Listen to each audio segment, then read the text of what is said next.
अस्सलाम वालेकुम नाज़रीन, मैं हूं अलवीना और आप देख रहे प्रोग्राम इनसाइड द न्यूज़। नाज़रीन, आज के प्रोग्राम में हम बात करेंगे कि जैसे काफ लीग के हवाले से अगर कहा जाए कि जिस तरह एमकेएम पाकिस्तान और हुकूमत जमात दोनों में कुछ लूप होल्स क्रिएट हुए, कुछ लैक ऑफ कम्युनिकेशन दिखा और ऐसा भी कहीं ना कहीं लगा कि शायद पाकिस्तान पीपल्स पार्टी की तरफ थोड़ा सा इंक्लाइंड होने जा रही है एमकेएम पाकिस्तान, लेकिन मामलात के बारे में अब तक कोई क्लियर स्टांस ना देख सके हम। साथ ही साथ फ़ौरन कुछ ही अरसे में काफ लीग के हवाले से भी हमने यही देखा कि उनके भी कुछ तहफ़्फ़ुज़ात रहे हुकूमत जमात से। अब काफ लीग के हवाले से पहले एक कमेटी फॉर्म करना, फिर उसके बाद दूसरी कमेटी फॉर्म करना, उनके जो कंसर्न्स हैं उनको एड्रेस करने के ऊपर बातचीत जारी है। दूसरी जानिब अगर हम बात करें कि इन्फ्लेशन तो बढ़ता चला जा रहा है और लोग जो हैं महंगाई की वजह से बहुत मैसूर होकर रह गए, लेकिन तनख्वाहों में जो इजाफा, जो ऐवान बाला में जो लोग बैठे हैं उनकी तनख्वाहों में इजाफा, ये एक बहुत बड़ा क्वेश्चन मार्क है कि अगर वो लोग अपनी ज़िंदगी नहीं गुजार पा रहे तो जो बरसर इक़्तिदार लोग हैं, तो आखिर वो लोग जो कि हैंड टू माउथ लाइफ गुजार रहे हैं, क्या उनके लिए मुश्किल नहीं होगा तमाम तर सिचुएशन में जीना? तो लेकिन इस तमाम तर सिचुएशन को देखते हुए जो अपोजिशन जमाते हैं और ओवरऑल जो एक कंसेंसस डेवलप हुआ उसमें यही हुआ कि इस पर जो है सबकी क्लैरिटी ना आ सकी और इसको अप्रूव ना किया जा सका। इस पर जो है सबका कंसर्न रहा। साथ ही साथ जो है मसला कश्मीर के ऊपर कल बहुत डिटेल में बात हुई जिसमें अपोजिशन जमातों ने कुछ गेम स्कोरिंग की या पॉलिटिकल स्कोरिंग की जिसको आप कह सकते हैं, और इस पर रीबटल भी पाकिस्तान तहरीक इंसाफ का हमने देखा। इस तमाम तर सिचुएशन के ऊपर बात करेंगे, कुछ बात करेंगे हम वज़ीर-ए-आज़म इमरान खान साहब के मलेशिया के दौरे के हवाले से भी। उन्होंने पाम ऑयल का जिक्र किया, उन्होंने कहा कि वो ज़्यादा इंपोर्ट करने की ख्वाहिश रखते हैं मलेशिया से। साथ ही साथ उन्होंने जो मुस्लिम कॉन्फ्रेंस है उसमें शिरकत ना करने को भी रीग्रेट किया, लेकिन क्वेश्चन यहाँ पर यह है कि हमें अपनी एक्सपोर्ट्स को इनकरेज करना है, ना कि इम्पोर्ट्स को। इस मटीरियल पर बात करेंगे। हमारे साथ इस वक्त मौजूद हैं शेख सलाउद्दीन साहब एमकेएम पाकिस्तान से, और हमारे साथ मौजूद हैं मोहम्मद अकमल साहब, हमें प्रोग्राम में ज्वाइन करेंगे, सेनेटर करीम ख्वाजा साहब भी, और हमें कॉल पे ज्वाइन करेंगे नुसरत वाहिद पीटीआई से। आप को दोनों को प्रोग्राम में फॉर्मली वेलकम करती हूँ। शेख सलाउद्दीन साहब, सबसे पहले जानना चाहूँगी आपसे ये तनख्वाहों में इजाफा, ऐवान बाला में बैठे लोग, और क्या ये ज़रूरी है इस सिचुएशन को देखते हुए? क्या ये इस किस्म की कोई चार्टर को सामने आना चाहिए था? बिस्मिल्लाहिर्रहमानिर्रहीम। देखें, एक तो ये कि अब तो वो रिजेक्ट हो गई हैं और मेरे ख्याल में पार्लियामेंट ने इसको मुस्तरद कर दिया, तो अब इस पर क्या बात की जाए। बहरहाल टाइम नहीं था ये, क्योंकि इस वक्त पाकिस्तान की इकॉनमी का मसला था। लेकिन ये साथ साथ ये भी बड़ी अजीब सी बात है कि ख़ुद प्राइम मिनिस्टर ऑफ पाकिस्तान ने कहा कि मेरा गुजारा नहीं हो रहा। लेकिन इस पे कल मैंने सुना था सेनेटर फैसल जावेद को, वो बात कर रहे थे नेशनल असम्बली में ही, बाहर एक इंटरव्यू दे रहे थे, तो उन्होंने कहा कि वो शख्स है जो कि करप्शन में इन्वॉल्व नहीं है, ना ही वो करप्शन स्कैम्स में उनको रिलेट किया जाता है। उन्होंने सिर्फ एक तनख्वाह का जिक्र किया कि ये तनख्वाह है और इसमें मेरा खर्चा मुश्किल होता है, जिसकी वजह से उन्होंने इस तरह रिफ्रेस किया, लेकिन इसको बढ़ा चढ़ा के पेश किया जा रहा है। नहीं, ऐसी बात नहीं है। देखें, बात ये कि इस पार्लियामेंट के अंदर क्या सब गलत है? पार्लियामेंट के अंदर अगर फ़र्ज़ करें, अगर इस वक्त 342 का ऐवान है कौमी असम्बली का, ठीक है ना, मैं भी 10 साल रह चुका हूँ, मुझे मालूम है कि मामला जो है हर एक के ख़राब नहीं। उसमें से आप ये समझ लें कि 5 से 10% लोग होंगे जो करप्शन और दीगर चीज़ों में इन्वॉल्व होते हैं, या जो बहुत पैसे वाले हैं, लेकिन इसमें 70% वो लोग हैं जो आम आदमी हमारी तरह।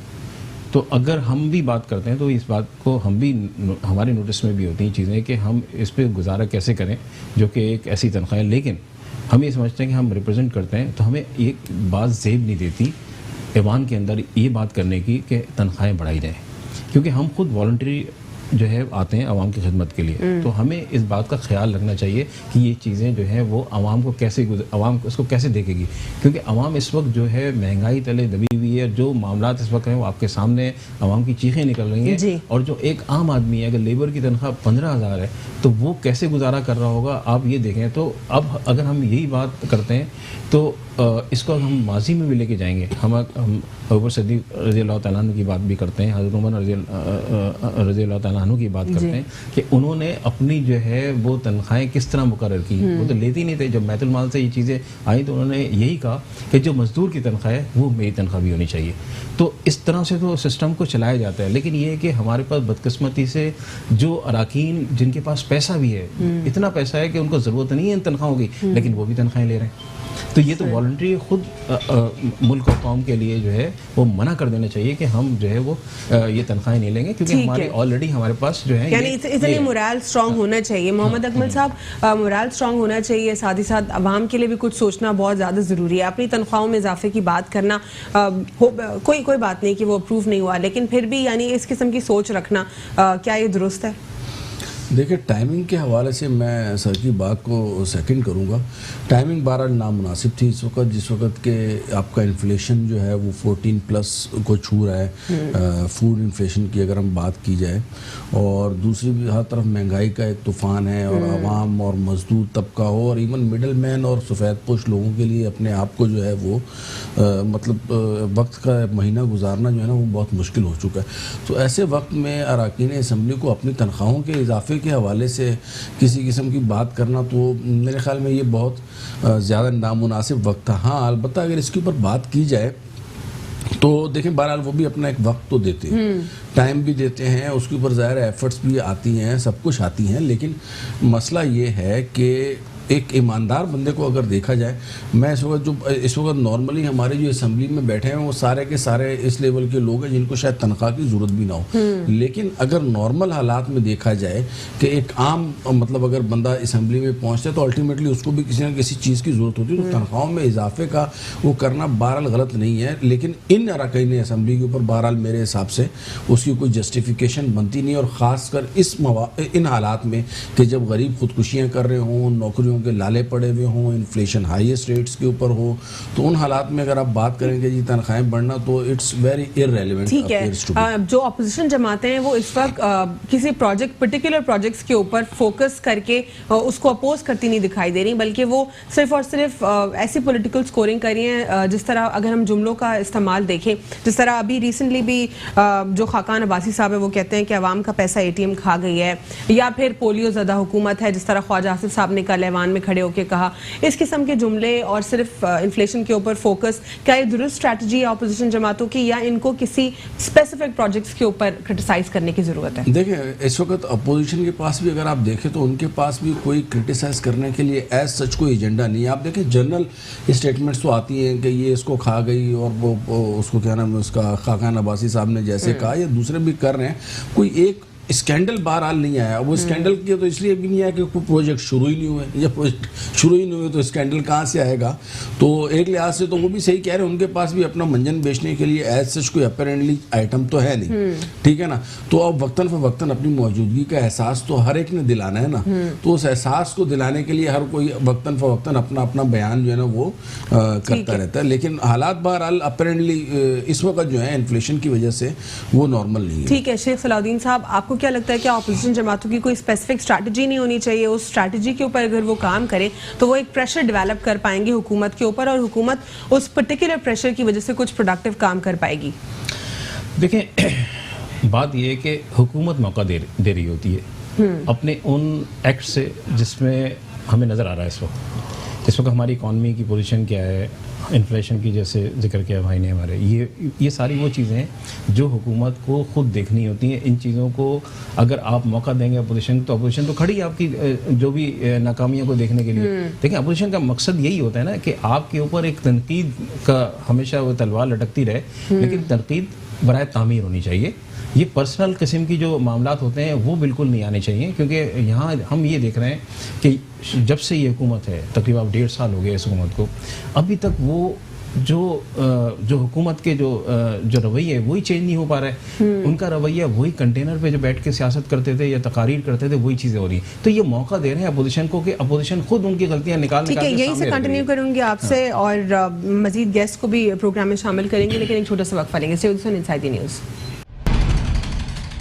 Welcome back after break. नाज़रीन, ब्रेक से कबल हम बात कर रहे थे कि क्या ऐवान बाला में कोई ऐसा बिल मंजूर होना चाहिए जिसमें कि जो तनख्वाहें हैं उनका इजाफा हो। बेशक ना हो सका, लेकिन इस वक्त इस पोजीशन को देखते हुए बिल्कुल दुरुस्त फैसला ना था। हमें प्रोग्राम में ज्वाइन किया है सेनेटर करीम ख्वाजा साहब ने पाकिस्तान पीपल्स पार्टी से, उनको भी प्रोग्राम में फॉर्मली वेलकम करते हैं। सर, बात कर रहे हैं हम इस वक्त कि एक इन्फ्लेशन को पर्टिकुलरली अपोजिशन जमातों ने कैप्चर किया, उस पर बात करते हैं, और उसी के हवाले से जो है हुकूमत के खिलाफ खड़े होते हैं, तो कोई किसी पर्टिकुलर प्रोजेक्ट्स के ऊपर आप लोग को अपोज नहीं करना चाहिए? कोई ऐसी बात आप लोग करें, उनसे जानने की कोशिश करें कि उनकी उसमें क्या एक्सपर्टीज है, उन्होंने क्यों काम नहीं किया, रादर देन सेइंग कि एटीएम था, लूट लिया, फिर उसके बाद कोई जुमले और इस तरह की बातें कसना। देखिए, दो बातें। एक तो आपने ये जो सेनेट में जो बिल आया उसकी कम से कम पाकिस्तान पीपल्स पार्टी ने सख्ती से जो है मुस्तरद किया और सपोर्ट नहीं किया। हमने कहा कि ये वक्त नहीं है, इस वक्त पाकिस्तान के गरीब आवाम, मजदूर है, यंगस्टर्स हैं, किसान हैं और दीगर जो गरीब तबका है उसकी जो है तनख्वाहें बढ़नी चाहिए। तो इसमें तो एक बात हम तो अग्री नहीं थे, और ये जिन पार्टीज़ ने क्या उनसे आप पूछें, तो बहरहाल जो काउंटिंग के हिसाब से वो चीज़ रद्द हो चुकी है जी। अब जहाँ तक अपोजिशन बैठकर पार्लियामेंट में यही कह सकती कि भाई इन्फ्लेशन बढ़ गया है, आप ज़राअत पर तवज्जो दें, क्योंकि ज़राअत से हमारी सबसे ज़्यादा इनकम होती है सारे पाकिस्तान में, तो पॉलिसीज़ फेडरल गवर्नमेंट्स बनाती है।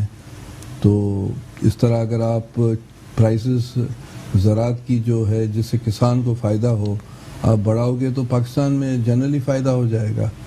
दूसरे जो इश्यूज़ हैं कि भाई आप इन्फ्लेशन या आपको सब्सिडीज़ देनी चाहिए इलेक्ट्रिसिटी पर, गैस पर गरीब आदमियों को, तो उससे फ़ायदा होगा। तो ये चीज़ें पार्लियामेंट में हम कर रहे हैं। लेकिन सर आप लोग एक पर्टिकुलर सिर्फ इन्फ्लेशन के ऊपर बात करें ना, इनके किसी प्रोजेक्ट्स के ऊपर क्यों क्रिटिसाइज़ नहीं करते कि आपने ये डेडलाइन क्यों नहीं रखी इसकी, और अगर इसकी ये डेडलाइन थी तो इसके टारगेट्स क्या आपने अचीव किए, how do you see this project? एक प्रोडक्टिव हमें ऑपोजिशन नहीं दिखाई देती। ये इस वक्त की बात नहीं है, हमेशा से पाकिस्तान में। देखिए, प्रोडक्टिव अपोजिशन हर वक्त होती हैं, वो तनकीद करती हैं, और बदकिस्मती से इस पाकिस्तान में आजकल की हुकूमत में जब फाल से फैसले हों, ज्योतिषी बैठ कर फैसले करे, पीर और पीरानी बैठ कर फैसले करे, तो मुल्क किस तरह तरक्की करेगा? कलेक्टिव विजडम के तहत फैसले होते हैं पार्लियामेंट में। पार्लियामेंट में प्राइम मिनिस्टर या उसकी टीम जो है आती नहीं है। सेनेट का इजलास जो है वो जो है इस बार जो हुआ है वो 110 दिन के ज़्यादा वफ़क़े में बात हुआ है, और नेशनल असेंबली में भी वो स्किप करके भाग जाते हैं। तो पार्लियामेंट को तो अगर नेशनल असेंबली में स्किप करके भाग जाते हैं, सेनेट की सिचुएशन भी ऐसी है, तो उस पर आप लोग क्लियर एक ऐसा क्यों स्टांस नहीं पेश करते हैं उनके आगे कि इसको जो जहाँ पे एक लेजिस्लेशन बनती है इस ऐवान में आप उसको प्रॉपर डिसिप्लिन बनवाएं? देखिए, लेजिस्लेशन जो है जो पाकिस्तान के कॉन्स्टिट्यूशन में है कि भाई ऑर्डिनेंस नहीं ला सकते हैं, ये तो ऑर्डिनेंस इतने लेकर आए हैं कि वो इसलिए लेकिन सारे तो अप्रूव भी नहीं हुए ना। वो नहीं मतलब है कि ऑर्डिनेंस के तहत तो मुल्क नहीं चलता है ना, पार्लियामेंट के होते हुए ऑर्डिनेंस नहीं आते हैं। ये ऑर्डिनेंस के पीछे ऑर्डिनेंस लेकर आ रहे हैं, पार्लियामेंट से वो स्किप कर रहे हैं, बात करने के लिए वो तैयार नहीं है। यू टर्न्स के पीछे यू टर्न्स, एक बात आपसे करते हैं, दूसरी बात जाकर वो फिर जाते हैं, आपसे मुराद किसी से भी जी। तो अब जब चीज़ें इस तरह चलेंगी और वो उसमें विजडम नहीं होगा, जहाँ का चीफ मिनिस्टर फेडरल मिनिस्टर कहता है कि हीरोइंग पिक्चर्स से हम कमाएंगे, हम फैक्ट्रियाँ बनाएंगे, और प्राइम मिनिस्टर कह रहा है कि फैक्ट्रियाँ बने, इसका मतलब आप समझ रही क्या हुआ? इसका मतलब ये है कि पाकिस्तान को और ज़्यादा ब्लैक लिस्ट करना चाहते हैं। ऑलरेडी FATF में हम फंसे पड़े हैं। इस तरह की स्टेटमेंट स्टेट मिनिस्टर जो फेडरल गवर्नमेंट का दे रहा है, और वो सारी दुनिया सुन रही है कि भाई इसके कारखाने लगेंगे। इसका मतलब है कि आप हीरोइन, चर्स, अफीम को यहाँ से, गांचे को आप यहाँ से एक्सपोर्ट करना चाहते हैं, ये स्टेटमेंट है। तो उससे आप क्या उम्मीद करेंगे इस हुकूमत से? ठीक है सर, कुआलालंपुर समिट में शिरकत ना करने के हवाले से वज़ीर-ए-आज़म इमरान खान साहब ने कहा कि ही रिग्रेट्स कि उन्होंने अटेंड नहीं की, लेकिन साथ ही साथ उन्होंने ये भी कहा कि जो लास्ट दिसंबर में थी, it was a misconception between the countries that it would divide the Muslim उम्मा। तो क्या इससे बाद वो कॉन्स्पिरेसीज जो पहले कही जा रही थी वो तो सच हो जाती है, यानी किसी तरह हमें सऊदी अरब ने ब्लैकमेल किया कि आप ना जाएं, शिरकत ना करें, तो सच हुई बात? आपको ऐसा दुरुस्त लगता है या गलत? सऊदी अरेबिया की तो ये जो पाकिस्तान की जो गवर्नमेंट है वो एक तरह से सैटेलाइट स्टेट बन गई है UAE और सऊदी अरेबिया की। जो वो कहते हैं प्राइम मिनिस्टर गाड़ी चलाता है, लेकिन उन्होंने ऐसा क्या किया है सेनेटर साहब कि वो हम पे इतना हावी हैं कि वो हमें डिक्टेट करना सिर्फ पसंद करते हैं? कुछ तो हमने माजी में भी ऐसा किया होगा कि आखिर इतना कॉन्फिडेंस लेवल उनका हाई हो गया है कि जिस भी कॉन्फ्रेंस में वो हमें चाहें वो हमें ब्लैकमेल कर सकते हैं, कहते हैं आपने नहीं जाना।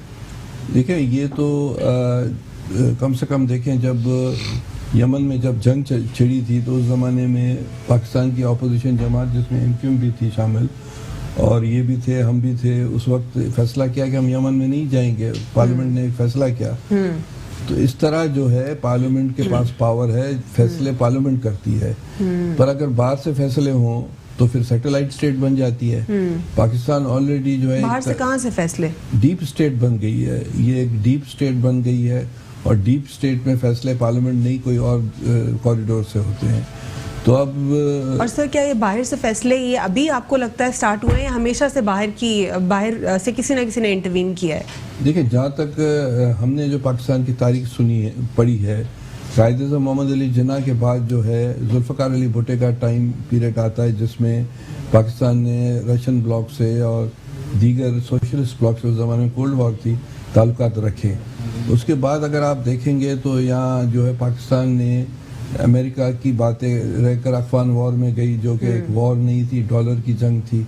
इसी तरह परवेज़ मुशर्रफ ने अमेरिकन वॉर में गया और जिसकी वजह से परवेज़ मुशर्रफ और ज़िया के दौर में जो चीज़ें हुई हैं, जो पाकिस्तान में तबाही बर्बादी अभी तक जो देख रहे हैं, इन्हीं की वजह से हुई है। तो जब तक पाकिस्तान की पार्लियामेंट फैसले नहीं करती है खुद, ये 190 मुल्क हैं दुनिया के, 190 मुल्क से हम दोस्तियाँ नहीं रखते हैं, हमारी खारजा पॉलिसी। लेकिन ये फॉरेन पॉलिसी को तो पहले से अगर इतनी मजबूत होती तो हमारी with the passage of time हम इसको और मजबूत करते और मल्टीलैटरल रिलेशनशिप्स को बेहतर करते। क्या आप ये नहीं समझते ये एक तरीका कार होता है फॉरेन पॉलिसी का? जब तक पाकिस्तान की पार्लियामेंट न सिर्फ फॉरेन पॉलिसी पर पाकिस्तान की सब पॉलिसीज फैसला नहीं करेगी, पाकिस्तान अभी देखें जो कुव्वतें चला रही है पाकिस्तान को, उन्होंने पाकिस्तान को एक तरह से सैटेलाइट स्टेट बना दिया है गल्फ स्टेट का।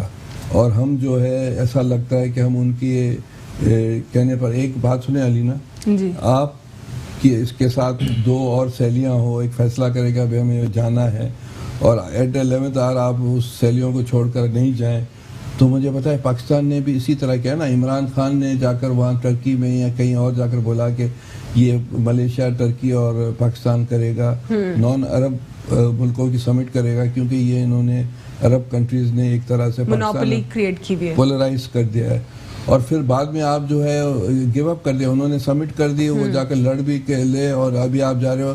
तो मेरे ख्याल से इसकी कोई क्रेडिबिलिटी इमरान खान की इंटरनेशनल वर्ल्ड में नहीं रही। ठीक है सर, यहीं से कनेक्ट करेंगे शेख सलाउद्दीन साहब। जिस तरह कोलालमपुर की कॉन्फ्रेंस में शिरकत ना करना, उस पर बात करना, रिग्रेट भी जाहिर करना, क्या ये दुरुस्त तरीका कार है डिप्लोमेसी का? और क्या ऐसा ही होता है पहले बिल्कुल खामोशी जो है इख्तियार कर लेना? जब बार बार सवाल हो रहा था कि हम क्यों नहीं जा रहे, क्या सऊदी अरब ने हमें ब्लैकमेल किया, तो इस पर कोई क्लियर स्टांस ना आ सका। अब ये स्टेटमेंट देना, तो क्या अब जब जिनकी कहने पे हम नहीं गए थे तो क्या अब दोबारा वो नाराज हो गए होंगे, या ये दुरुस्त तरीका है पहले उनको भी खुश करें दूसरे को भी खुश करें, ऐसे ही होता है? देखिए, ये जिस तरह अभी सेनेटर साहब ने फरमाया कि ऐवान है ना, ये सारे जो हमारे, चाहे वो सेनेट के हैं चाहे कौमी असम्बली के हैं, ये बड़े अहम ऐवान हैं। ये पार्लियामेंट फैसला करें ना जब, तो फिर आपके ऊपर कोई बात नहीं आएगी। ये माजी के अंदर जैसे अभी सेनेटर साहब ने कहा कि यमन के मामलात के ऊपर यही हुआ था कि बहुत जो है इश्यूज आए, उठे, लोगों ने पॉइंट ऑफ ऑर्डर पे बात की, फिर ये हुआ कि इसको बाकायदा पूरा पार्लियामेंट में जो है फैसला किया गया और एक सबसे फिर कंसेंसस से आप जब काम करते हैं तो ज़्यादा अच्छा होता है। बदकिस्मती यही है इस हुकूमत की कि एक तो अपोजिशन को किसी चीज़ में ऑन बोर्ड लेने को तैयार नहीं है। जैसे इन्होंने कहा ना ऑर्डिनेंस के, ये ज़्यादातर चाह रहे थे कि फास्ट ट्रैक के ऊपर काम करके ऑर्डिनेंस के जरिए ऑर्डिनेंस तो कुछ टाइम के लिए रहता है ना, वो तो है भी नहीं है। जब पार्लियामेंट मौजूद हो तो ऑर्डिनेंस आ ही नहीं सकता, आने ही नहीं चाहिए। फिर हमारी जमहूरी, लेकिन ऑर्डिनेंस भी तो लॉफुल तरीका है, लेकिन एक उसका भी एक तरीका होता है, कुछ वो परमानेंट तो है नहीं। देखें, एक सर्टेन टाइम पीरियड के लिए नहीं, उसमें होता ये है कि जब आप ये समझ लें कि हमें जो है रुकावट आएगी, हमारे नंबर्स जो है वो पूरे नहीं पड़ेंगे, या हुकूमत हम चाहिए, हमें 2/3 मेजॉरिटी चाहिए किसी चीज के अंदर, but sir still the question remain same कि फिर वो ऑर्डिनेंस ही रहता है, वो कंप्लीट लॉ इनैक्ट नहीं होता, लॉ इनैक्ट होता। उसके लिए फिर आपको पार्लियामेंट में आना है। अगर पार्लियामेंट इसको मंजूर नहीं करेगी तो आप नहीं कर सकते। देखिए, एक चीज तो ये हो गई कि देखें हमने रिफॉर्म इसी तरह, ठीक है, ये तो आप लेजिस्लेचर के हवाले से कह रहे हैं कि आप सेटिस्फाइड नहीं है पार्लियामेंट से, लेकिन अब ये इस कॉन्फ्रेंस में शिरकत करना, मलेशिया में जाना और अब कहना कि वी रीग्रेट जो पहले हम ना आ सके। एक तरफ उन्होंने ये कहा कि कुछ कंट्रीज को कंसर्न था, दूसरी तरफ फिर उन्होंने स्टेटमेंट ये किया कि पाकिस्तान से दोस्तों को भी ये शिकायत थी कि इस तरह मुस्लिम उम्मत डिवाइड हो जाएगी। आखिर क्यों डिवाइड होगी इस तरह? देखिए, इसमें जो है वो यही गलती हुई है ना कि ये पार्लियामेंट में नहीं आएगा, पार्लियामेंट के थ्रू चलते उस वक्त भी तो ये निकल जाते इससे, इस फेज से निकल जाते। अब ये हुआ ये कि इनको चाहिए था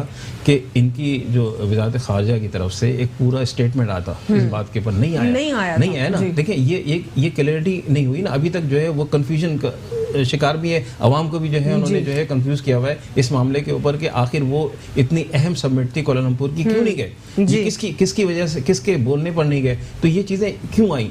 तो यही वो मामला था कि जब आप पूरे हाउस को कॉन्फिडेंस में लेते हैं इस मामला के अंदर, हाउस से अगर आप जो है मशावरत करेंगे तो वो आपके लिए सबसे अहम होगा। फिर वो जो है आप जो भी इम्प्लीमेंट करते हैं या जो मुल्क के लिए, देखें मुल्क की बेहतरी के लिए ज़रूरी है कि आप हुक्मरान हैं, आप अपोजिशन को ऑन बोर्ड लें तमाम मामला के अंदर, उनके साथ बैठें और उसके बाद जो है वो जो भी इम्प्लीमेंट करें और बहुत ही क्लैरिटी के साथ हो। वज़ारत ख़ारजा की तरफ से ये आना चाहिए था कि ये समिट में हम क्यों नहीं जा सके, और अब जो मलेशिया में हम जा रहे हैं तो रिग्रेट वाली बात नहीं है। ये देखें वो उन दोस्तों के साथ भी हमने बुरा कर दिया ना, गलत कर दिया। लेकिन उन्होंने भी तो एक इनिशिएटिव सोचा था कि टर्की, मलेशिया और पाकिस्तान 3 ममालिक हैं और ये एक इंग्लिश जो चैनल है वो रन करेगा, ये इस्लामोफोबिया के अगेंस्ट फाइट करेगा और इस पर तमाम इन्फॉर्मेशन जो कि लोग मुसलमानों के हवाले से इनअप्रोप्रिएट फैलाते हैं उस पर भी बातचीत होगी। लेकिन अब पाकिस्तान में से उसको निकाल दिया गया, तो हमने अपना लॉस तो इवेंचुअली किया ना। मतलब एक पिवटल रोल हमारे मुल्क का पूरी दुनिया में ग्लोबल इमेज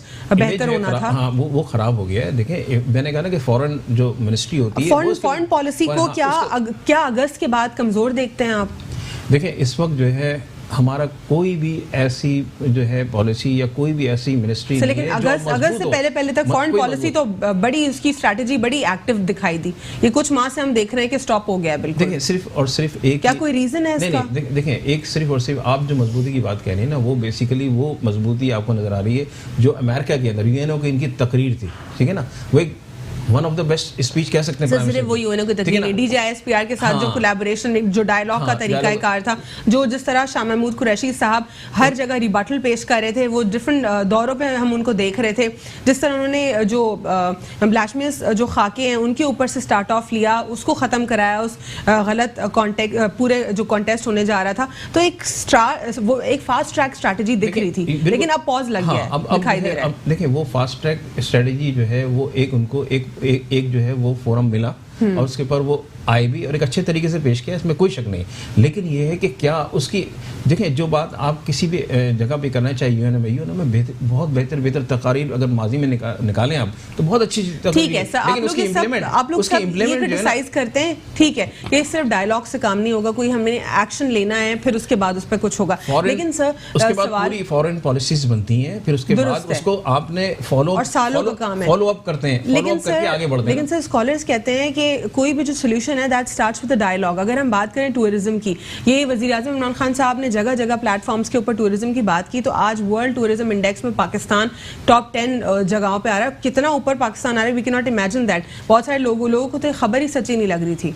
नहीं, इसमें कोई शक नहीं है। मैंने कहा कि इनके पास कुछ लोग तो वाकईतन उन्होंने अपना किरदार अदा किया, लेकिन वो एक महदूद मुद्दत के लिए हुआ, महदूद वक्त के लिए हुआ, फिर उसके बाद से वो अब कहीं नजर नहीं आ रहा। ये सब के सब जो है एक पॉलिसी के अंदर चले गए कि जहाँ पर हमें देखें, हमें पाकिस्तान के अंदर पाकिस्तान के अवाम को भी देखना है, अपनी फॉरेन पॉलिसी को देखना है, हमें पाकिस्तान का वो चेहरा जो एक साफ शफाफ चेहरा जो दुनिया को पेश करना है, वो प्रमोट करना है। एक सवाल छोड़ के जा रही हूँ स्टूडियो में कि क्या इस किस्म की जो हमारी डिप्लोमेसी है ये दुरुस्त सिमत में चल रही है? क्या वज़ीर-ए-आज़म इमरान खान साहब को अब ये जो है अपेरेंटली कहना चाहिए था कि आई रीग्रेट कि हमने शिरकत ना की उस समिट में? इस पर बात करेंगे एक छोटे से वक्फे के बाद। Stay with us inside news. Welcome back after break. नाज़रीन, ब्रेक से कबल हम बात कर रहे थे ओवरऑल पॉलिटिकल इंस्टेबिलिटी के हवाले से। मैं और कुछ जो है इस बेसिक कंसर्न जो मैं छोड़ कर गई थी उसमें यही था कि जो स्ट्रैटेजी है, क्या फॉरेन पॉलिसी की आपको दुरुस्त लगती है? पहले जो है उसके एक सिचुएशन के ऊपर बात ना करना, फिर उसके बाद ऑल ऑफ अ सडन बात करना और एक डिफरेंट स्टांस पेश करना, दुरुस्त है ये? देखिए, फॉरेन पॉलिसी और फॉरेन स्ट्रेटजी के हवाले से जब बात की जाए ना, तो हमारे दिमाग में शायद ये इत्तला आती है कि इट्स मैटर ऑफ वीक्स और मंथ्स। जी, ये लॉन्ग ड्यू और पॉलिसी जो है ना, ये एक लॉन्ग टर्म प्रोसेस का हिस्सा है, और जिसमें मतलब एक टीम वर्क होता है, जिसमें आपके जो सफ़ीर हैं, पूरी वजारत ख़ारजा इन्वॉल्व होती है, और फिर उसके बाद दीगर ममालिक में जो आपके लोग गए हुए हैं, पब्लिक इन्वॉल्व होती है, मुख्तलिफ़ किस्म के चीज़ों के थ्रू अपने पॉइंट ऑफ व्यू को जो है वो कन्वे किया जाता है। अच्छा, कमिंग टू द टॉपिक कि इस स्पेसिफिक टॉपिक के हवाले से अगर बात की जाए ना, तो उसमें बाकी कोई लॉन्ग टर्म स्ट्रेटजी अपेरेंटली हम इस मामले में दिखाने का मुजाहरा कर नहीं सकते। लेकिन अकमल साहब, जिस तरह वज़ीर आज़म साहब ने क्लैरिटी दी कि ये एक मिसकंसेप्शन था टू डिवाइड दी उम्मा, दूसरा उन्होंने ये भी कहा कि पाकिस्तान से भी लोगों को शिकायत थी, दूसरी जानिब उनसे ये भी कहा गया कि नेक्स्ट ईयर जो समिट होगी कि आप उसमें शिरकत करेंगे, उन्होंने कहा कि ऑब्वियसली मैं करूँगा। तो ये स्टांस बिल्कुल पहले कुछ ना बोलना फिर मुख्तलिफ स्टांस पेश करना, क्या ये दुरुस्त फॉरेन पॉलिसी है? ऐसा ही होता है अक्रॉस द ग्लोब, या फिर क्या समझते हैं आप? नहीं, खान साहब का जो है ना, एक ये तो उनका अपना जो है ना कहना है ना कि भिखारियों की कोई इज्जत नहीं होती, और अपेरेंटली अगर आप इस वक्त हमारी जो माशी हालत को देखें तो सऊदी अरब हो गया या यूएई हो गया, ये लोग जिस तरीके से फाइनेंशियली कम से कम जो है ना वो एड दे रहे हैं या हेल्प कर रहे हैं, उस तरीके से कोई दूसरा फिलहाल हेल्प नहीं कर रहा सिवाय चाइना के। तो अब ये इस वक्त एक मजबूरी भी कहा जा सकता है, इसको हिकमत अमली भी कहा जा सकता है। मतलब इसको हम दोनों एंगल से ना देखें ना, पॉजिटिव और नेगेटिव, आप इसको दोनों पॉइंट ऑफ व्यू से देखें कि अगर फ़र्ज़ करें इसको एक ये कहा जाए कि हो सकता है उन्होंने महातिर मोहम्मद को या जो टर्की के हैं उनको कॉन्फिडेंस में लेके ये बयान दिया हो, या कॉन्फिडेंस में लेके शिरकत ना की हो, और उनको बताया हो कि फिलहाल हालात मुनासिब नहीं है, and later on we will discuss on it. और ये ऐसा हुआ इस वक्त जो है ना वो देखें, अभी इस वक्त अगर खुदा न खास्ता कोई इस किस्म का वाकया होता जिसे तुर्की या मलेशिया की नाराजगी का कोई एलिमेंट होता, तो इस वक्त वज़ीर आज़म साहब वहां ना गए होते। अच्छा, ये मेरा मतलब ठीक है, आप यानी कह रहे हैं कि कुछ मामला डिप्लोमेसी में जरूरी नहीं है कि फौरी तौर पे ना किया जाए, टाइमिंग इज वेरी इंपॉर्टेंट। देखिए वो कहते हैं ना सियाने के, दूसरी बात उन्होंने की, उन्होंने मीडिया के हवाले से भी दोबारा से एम्फसाइज किया और कहा कि कुछ ऐसा कंटेंट भी प्रोड्यूस होना चाहिए जिससे जो यंग जो हमारी यूथ है उससे वो इस्लाम के बारे में अवेयरनेस क्रिएट हो सके, मिसकंसेप्शंस खत्म हो सके, क्योंकि पाकिस्तान को आउट कर दिया गया था उस प्रोजेक्ट में से। क्या पाकिस्तान दोबारा चाह रहा है कि उसको शामिल किया जाए? देखिए अब ये वहाँ पे गए ना, पहले इन्होंने सऊदीया का दौरा किया, अब ये दोबारा वहाँ पे गए, वहाँ पे अल्हम्दुलिल्लाह अच्छा इनका वेलकम वगैरह तो किया गया।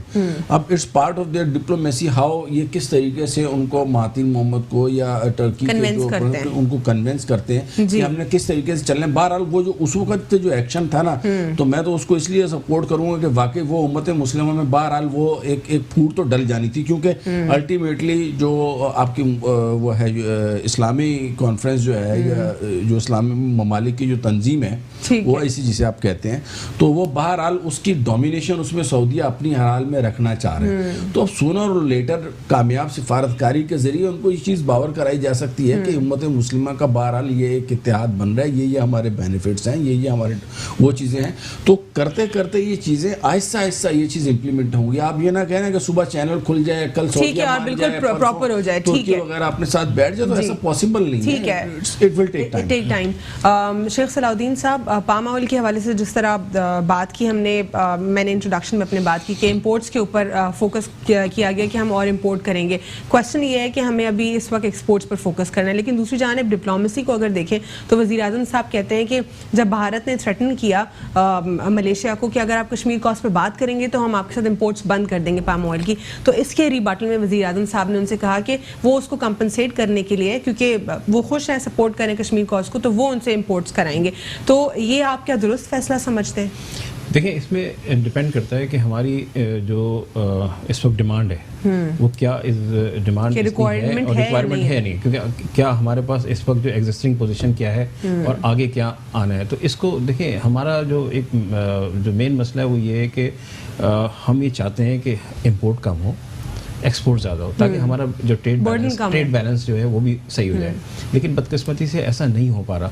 देखिए, पिछले जो अभी आपने सुना होगा शब्बर ज़ैदी साहब जो थे, उन्होंने इंडस्ट्रीज़ के साथ बैठे, सब कुछ किया, सारी चीज़ें हुई और उनको सबको टैक्स नेट में लेके आना था। लेकिन कुछ ऐसी पॉलिसीज़ हो गई वहाँ पर भी कि जो बहुत फास्ट ट्रैक पे जो है कर गए, जहाँ पर हमें नुकसानात हुए। हमारी जो इकॉनमी को जो लोग इकॉनमी को चलाते हैं, बेसिकली उन्होंने अपने सारी चीज़ें बंद कर दी और इतने खौफ सर हरासमेंट। लेकिन हम तो खुद गरीब हैं और मलेशिया को देखिए सेकंड बेस्ट प्रोड्यूसर है इन एडिबल ऑयल, क्या उनको ये बोलना कि हम कंपनसेट करेंगे, डज इट मेक सेंस? वज़ीर आज़म साहब ने ठीक किया, जरूरत थी ये बोलने की? देखिए इस वक्त जरूरत इस बात की है कि हमारे पाकिस्तान को इसकी अशद ज़रूरत है या नहीं है।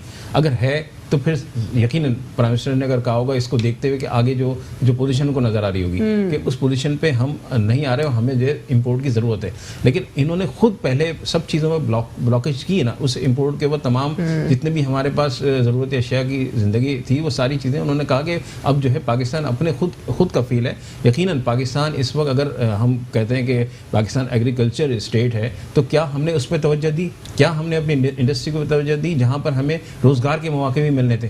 तो अगर हम आज दोबारा से अगर फिर उसी पे चले जाते हैं जो एक साल पहले जो उन्होंने बात की थी, क्योंकि फिर वही बात होती है कि यार आप बार बार क्यों यू टर्न ले रहे हैं इस बात को, तो आप इस बात को यकीनी बनाएं कि पाकिस्तान एक ऐसा मुल्क है जिसमें पोटेंशियल भी है।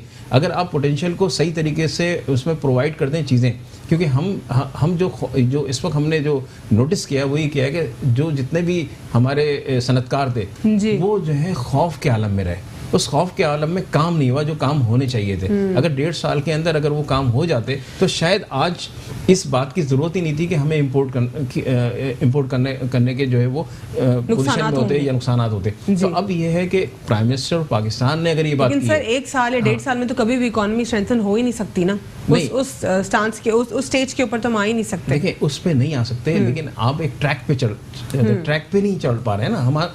हम असल में इकोनॉमी का जो हमारा एक रीढ़ की हड्डी हैसियत है किसी भी मुल्क की मईशत, अगर मईशत आपकी मजबूत है तो आप सारे काम करते रहे। लेकिन यहाँ हुआ ये है कि अभी स्ट्रेटजी दुरुस्त नहीं देखते आप। अभी मैं समझता हूँ कि ये स्ट्रेटजी सही नहीं है। जो हमारी अपनी एग्जिस्टिंग जो पोजीशन है उसी को बरोकार लाकर पाकिस्तान को मुस्तहकम बनाना है। अगर हम चाहते हैं आगे जो अच्छी पॉलिसीज दें और उन लोगों को जो है इनकरेज करें जो काम करना चाहते हैं उनको काम करवाएं यहाँ पे, ताकि ये सारी जो जिंदगी की जरूरियात जिंदगी है वो पूरी हो सके। सेनेटर साहब, वज़ीर आज़म साहब ने ये भी कहा कि जब वो इक़्तिदार में आए तो पहला उनका जो इनिशिएटिव था वो भारत के तरफ जो है दोस्ती का हाथ बढ़ाना था, लेकिन उनका जो रिस्पॉन्स आया बिल्कुल टोटली डिफरेंट रिस्पॉन्स है। वो कहते हैं कि सब वो भारत में भी काफ़ी गुर्बत है और दो ममालिक जब अच्छे ताल्लुकात साथ में रखते हैं तो फिर वो अपने आप को ग्रो करवा सकते हैं।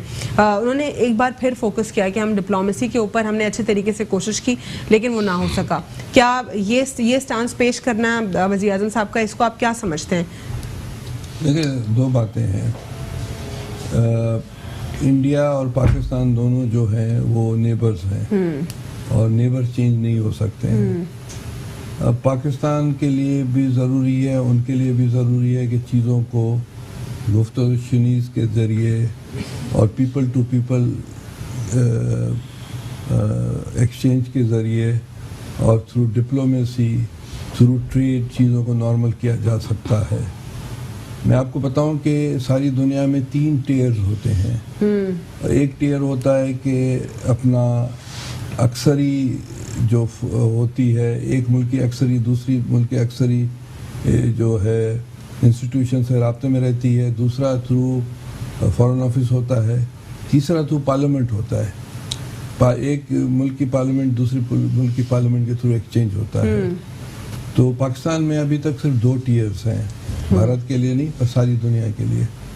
तो जब तक दोस्तियां और ताल्लुकात देखें, ताइवान का और चाइना का इशू है, चाइना और ताइवान बिजनेस कर रहे हैं और इश्यूज अपनी जगह पर हैं।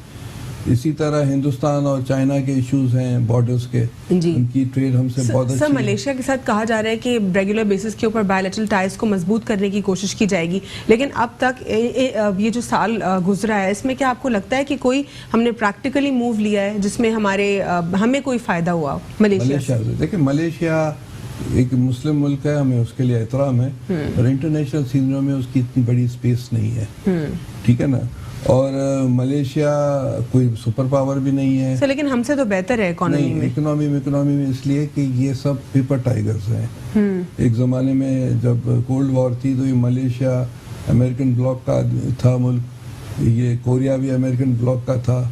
ये सब पेपर टाइगर्स हैं, इनकी कोई इकोनॉमी इतनी नहीं है कि आसमान ज़मीन एक हो जाए। 2 हमारा मुस्लिम मुल्क है, हमें उससे ताल्लुकात रखने चाहिए, पर जो है इतना बड़ा इन्फ्लुएंशियल वो मुल्क नहीं, हमारे ताल्लुकात हैं, अच्छी बात है और अच्छे होने चाहिए। अब जहाँ तक पाम ऑयल का आपने जो जिक्र किया था, आपको पता होना चाहिए कि सूबे सिंध की जो साहिली पट्टी है जो कि 300 किलोमीटर पर है कराची से लेकर सीर क्रीक तक, इस साहिली पट्टी में साबित हो चुका है कि पाम ऑयल मलेशिया से ज़्यादा हो सकता है। होना ये चाहिए कि हम यहाँ कंसंट्रेट करें, यहीं पाम ऑयल पैदा हो सकता है। लेकिन सर ये शेख साहब की बात दुरुस्त थी ना, वो कह रहे हैं कि पहले कंजम्पशन को भी तो देखें कि इतनी जरूरत है या नहीं। आप अपने घर में या मैं अपने घर में या ये अपने घर में क्या पाम ऑयल इस्तेमाल करते हैं, या डालडा करते हैं, या कोई और ऑयल करते हैं? पहले तो ये इवन जो ओलिव ऑयल है उसकी क्वांटिटी, उसका कंजम्पशन इतना कम है, स्पेसिफिक एक क्लास यूज करता है। यहाँ हो सकता है सिंध की साहिली पट्टी पर ये साबित हो चुका है through research, through weather condition, उससे मलेशिया से ज्यादा हो सकता है। तो हम यही हम करें ना। सर कश्मीर पॉलिसी के ऊपर भी बात की वज़ीर आज़म साहब ने, डायलॉग की बात वो हर फोरम पर कर रहे हैं, लेकिन इन टर्म्स ऑफ स्ट्रैटेजी क्या होनी चाहिए कश्मीर के लिए? कश्मीर के लिए तो इन्होंने एक तरह से गिव अप किया हुआ है। और कश्मीर के देखें, बात सुने, कश्मीर हम सब कहते हैं ये बैठे हैं, ये बैठे हैं, हम कहते हैं कि हमारा टूट अंग है पाकिस्तान का। पर अगर आप देखें सारी दुनिया में अगर आप जाएं कहीं भी, तो वो कश्मीर के लिए जो है सारी दुनिया हमारे लिए बात नहीं करती है, वो खामोश रहती है या इंडिया की सपोर्ट करती है, जो कि नहीं होना चाहिए। हम तो कहते हैं कि कश्मीर हमारा है, तो इसका मतलब है कि कहीं ना कहीं डिफेक्ट है। और इन्होंने जो है कश्मीर के इशू पर जो मौजूदा हुकूमत ने इतना बड़ा सर, ये मोदी ने बहुत पुरानी अपनी पूरी फिलॉसफी की लाइन के साथ वो चला है, अभी और भी कुछ करने वाला है। सर को छोड़ें आप, हम अपनी बात करें, मोदी को छोड़ें। सर पॉलिसी तो लॉन्ग टर्म होती है ना, हमने कौन सी पॉलिसी बनाई इतने सालों में कश्मीर के ऊपर? 5 या 10 साल की पॉलिसी नहीं होनी चाहिए थी कि ये स्ट्रैटेजी है और इस तरह होगा? सब वक्त खत्म हो गया, जल्दी से समराइज कर दें। 47 से लेकर हम कश्मीर की बात कर रहे हैं, बात कर रहे हैं, सिर्फ कोई स्ट्रैटेजी नहीं बनाई। स्ट्रैटेजी हमने वॉर्स लड़ी है, हमारा जो है वॉर्स वन लाइनर दे दीजिए, वक्त खत्म हो गया है बिल्कुल कि कश्मीर के ऊपर डायलॉग, हर फोरम के ऊपर डायलॉग पर बात होती है, लेकिन स्ट्रैटेजी क्या हो सकती है? देखिए, इसमें ये है कि अभी तक डायलॉग ही चल रहे हैं हमारे अभी तक हम इसमें बहुत बड़ी कामयाबी हासिल नहीं कर सके। और इस वक्त जो है आपने देखा कि कितने अरसे से वहाँ पे कर्फ्यू लगा हुआ है जी, 183 डेज हो गए। तो अब ये बताएं कि हम तो वो उनकी भी हेल्प नहीं कर पा रहे हैं, तो ऐसे मौके के ऊपर तो ये अब हमें देखना है कि क्या हम उनके लिए कुछ कर सकते हैं प्रैक्टिकली या नहीं कर सकते हैं, ये अब हमें तय करना होगा। बहुत बहुत शुक्रिया शेख सलाउद्दीन साहब प्रोग्राम में शिरकत करने के लिए। मोहम्मद अकमल साहब आपको भी बहुत बहुत शुक्रिया। सेनेटर करीम ख्वाजा साहब आपको बहुत शुक्रिया। नुसरत वाहिद साहिबा को हम कॉल पर नहीं ले सके वक्त की कमी की वजह से, आज के लिए इतना ही। और नेक्स्ट प्रोग्राम में मुलाकात होगी, आपसे बात करेंगे कश्मीर के ऊपर डिटेल में। आज के लिए इतना ही, अल्लाह हाफ़िज़, गॉड ब्लेस यू ऑल।